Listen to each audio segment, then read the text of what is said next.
This video is an overview of some of the basic features of using the BenQ smart boards. I want to focus particularly on using the touch feature. So make sure on the back of the board you have your HDMI cable and the touch 1 cable connected. Touch 1 and HDMI in one. That will enable you to connect the HDMI cable to your laptop as well as the USB cable that comes from the touch 1 port simultaneously to your laptop, and that will allow you to use the touch feature. So there is a way of using your laptop wirelessly, but for the purposes of this video, I'm just going to some of the basic touch features. Your laptop has to be connected to the device, while you can use your iPad to do IDWeb or use Apple Classrooms and do your presentation in OneNote on the smart board. So some of the things we can do accidentally is activate the drawing feature. Sometimes you will notice the easy touch feature appear without you intending for it to happen. This happens when you double touch your screen with 2 fingers for longer than 2 seconds. So this pops up while you're busy explaining and you're accidentally writing on your presentation which you don't want to do. Make your hand into a fist, put it on the board, and you get an eraser. You can erase all sections of your writing that will be gone. Another way of getting rid of both at the same time is just click on the easy button in the middle, and that will go away together with your writing. If you wanted to use that feature, on the left-hand side of the board, click on the pencil, and you will have your easy draw tool. From there, you can choose different colors pen and do some writing. And if you've done a lot of writing and you don't want to use your fist to go and erase all of that, there is an eraser which asks you if you want to clear it all, and you can clear.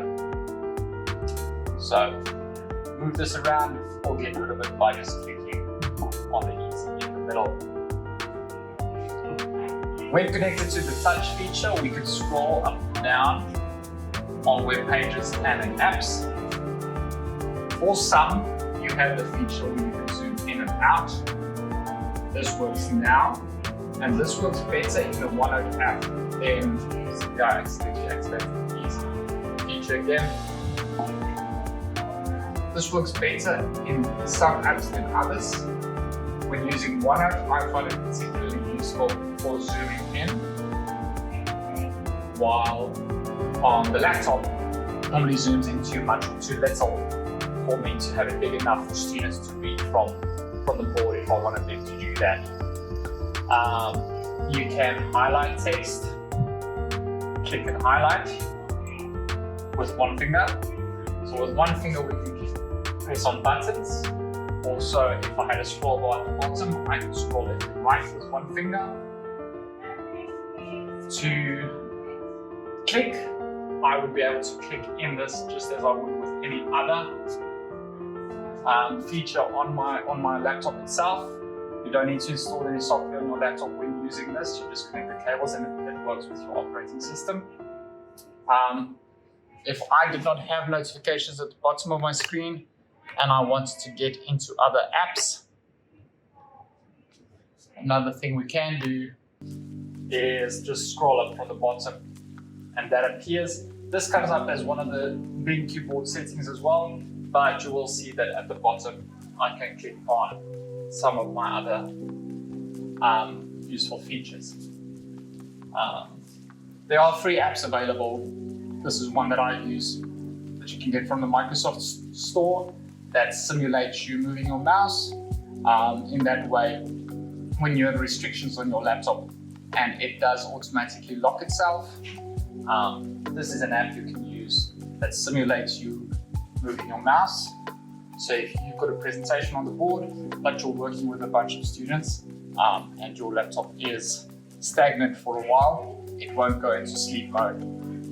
If you don't want to use this drawing feature that comes from the smartboard itself, it is useful to use the draw function in your OneNote. So drawing with touch, click on a highlighter and we can highlight some text. While highlighting or while drawing or writing with your pen, you will notice that scrolling doesn't always work necessarily. In this case, we're lucky it does. But in some other apps, you might find that that's not working. You unfortunately have to click on your type tool again in order to do scrolling up and down. Sometimes you might notice while you're working on this screen, or if your laptop signs out and you have to sign back in, you might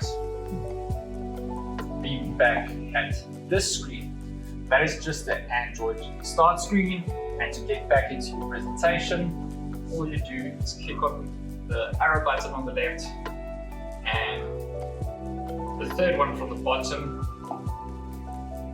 HDMI 1, that's the port connected to your laptop, and you're back into whatever your laptop screen is on. Also, making sure that you have your laptop screen on duplicating your display rather than extending it.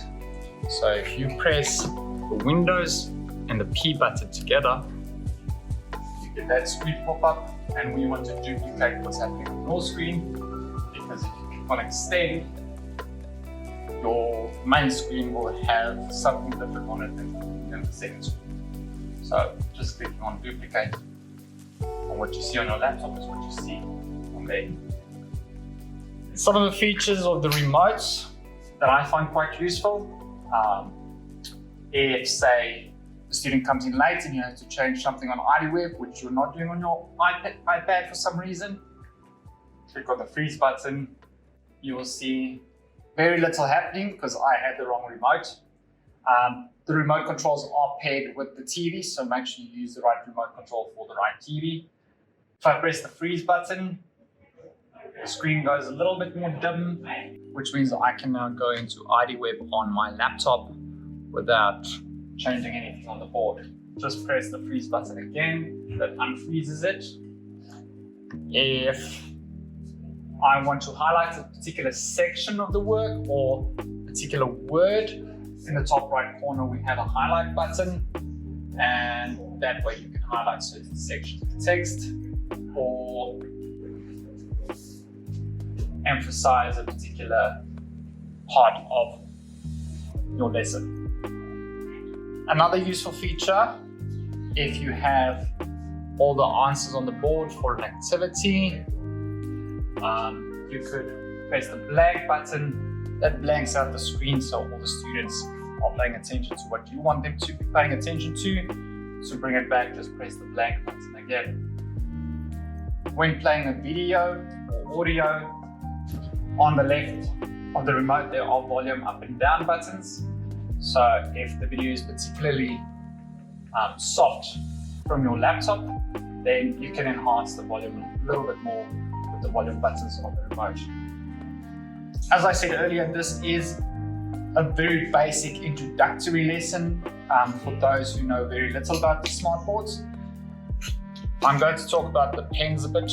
We've got 2 pens come with each TV, one with a rounded tip, one with a sharper tip.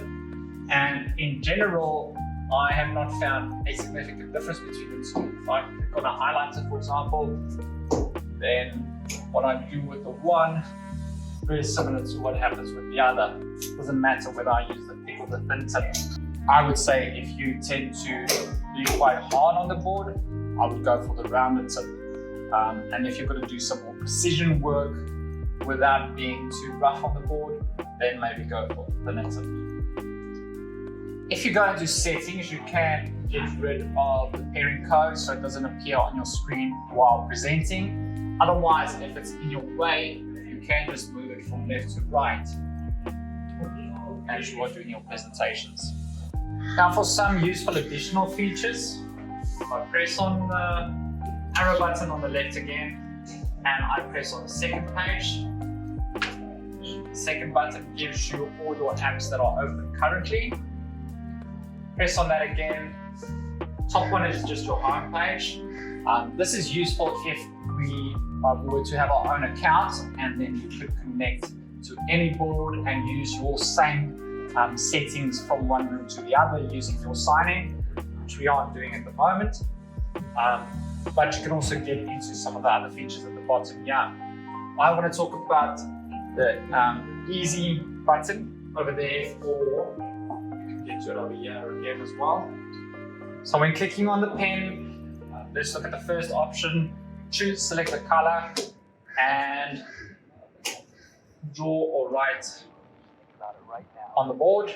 Click on the pen again. We can change the thickness of our pen. Like I said, changing colors. If we click on the second option, which are two of these pens, then we have an option of two different colors. In other words, if we wanted to play multi-crosses, one pen does something different to the other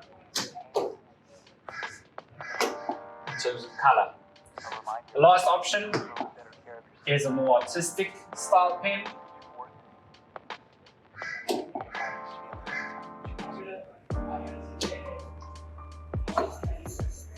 And in this case, you'll see that whether you're using the thick ballpoint pen or the sharper pointy one, makes a difference in the thickness that we are drawing with. If I wanted to select one item, I clicked on the first option down there and I lasso that particular section. If I tap in the middle at the top on the arrows, then I can turn it. I can move it.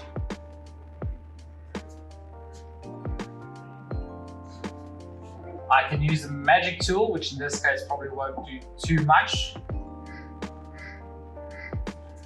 Where the magic tool is more useful is if I were to try and draw a perfect circle.